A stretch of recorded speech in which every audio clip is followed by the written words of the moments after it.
Welcome back to Blackstardove. Welcome back to my channel. As always, you know me, I need that HBO special, which simply means help a brother out, especially right now because it seems like my Travis Hunter video pissed off a lot of people, and I got a lot of unsubscribe, and I got a few emails telling me I'm a horrible person. But that's neither here nor there. I will always stay true to myself, and I suggest you do the same. Let's get into the topic of this video. I'm going to show a short video. If I haven't already, I think I'm going to show it right now. It is very funny because everyone's using the same video to explain that Prop 36 is now in effect. That's a felony? Well, here it is. New laws. Now that you have seen Stealing that is a video, felony. it's kind of funny because, okay, in the middle of December, well, towards like earlier December, Prop 36 went into effect. What is Prop 36 in California? What that means is that there is no longer citations for certain drug and retail theft. I believe for retail theft, it's still, if it has to be pretty much under $1,000. If it's under $1,000, they still give you a citation. If it's over $1,000, which a lot of theft is, then it's a felony. Now you can go to prison. And it's been sweeping the nation. Like California, just in the time that I have like seen, they have gone up drastically in arrests. And I know originally it was meant for like, they wanted to slow down on giving arrests and give people a chance. But we know what happens with that. You give somebody an inch, they take a mile, and a couple bad apples ruined it for the whole thing. And it got to the point where people were being so brazen, they would just walk up to the store, take something and leave out, knowing that nothing will happen to them. Now, you run the chance of your ass going to prison. And I'm pretty sure they're going to put back that 3-strike law. And you got the chance of going to jail for the rest of your life. Hopefully, eventually. But I think it's really good for businesses. Like, I believe that if a family is truly in need, I can see them having to steal, but at the same time, they shouldn't have to because there should be resources for them. They should at least be able to get something to eat. But at the same time, I do understand it's a business. Like, a lot of people are not millionaires.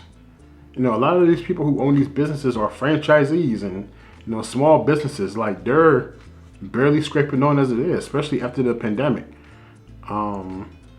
And their cries were being unheard to the point that it was greatly hurting the economic growth of California. Now they're predicting that there's going to be a surplus of money.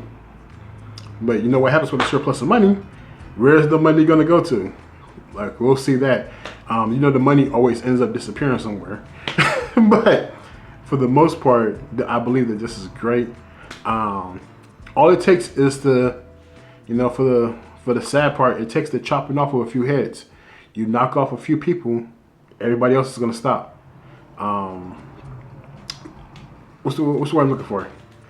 A few people are going to have to get some harsh sentences, like 5 to 10 years and sit in prison for everyone to get the thing going through their head. Like, oh shit, this is for real. Like, they're already saying it right now, but it's so early in the stages. There's no real impact besides, oh, you can go to jail. Jail is prison. But once them sentences start coming down and they start getting harsh, then I believe it will have the ultimate effect. Because it's like, man, do I want to do 5 to 10 for stealing the MacBook? Like a MacBook costs like what, $1,000 on the low end, $1,200. So let's just say it's $1,000, and you get 10 years for that, or 5 years for that. That's $200 a year that you just like. You threw away your life for You threw away 5 years of your life for $200 a year for that little MacBook. Like, it's gonna start not making sense. And of course, if you do crime, go big or not at all. But I'm just saying, like, I personally love it. Like, I've always, as I grow older and being more mature, being more wiser, I understand why structure is needed. Because without structure, there's chaos.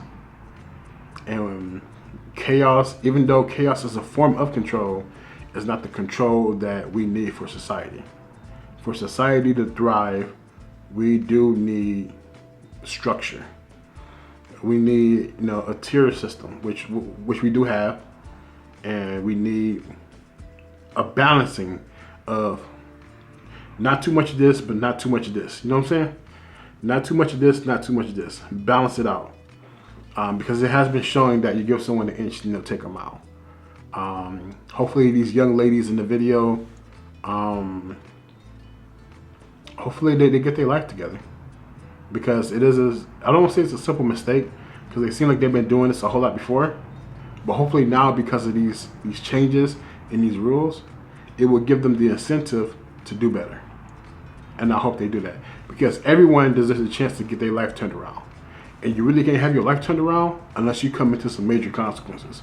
How many people are trying to turn around their life that haven't had a major consequence that made them do so? Very few. But take care. I love you. Peace.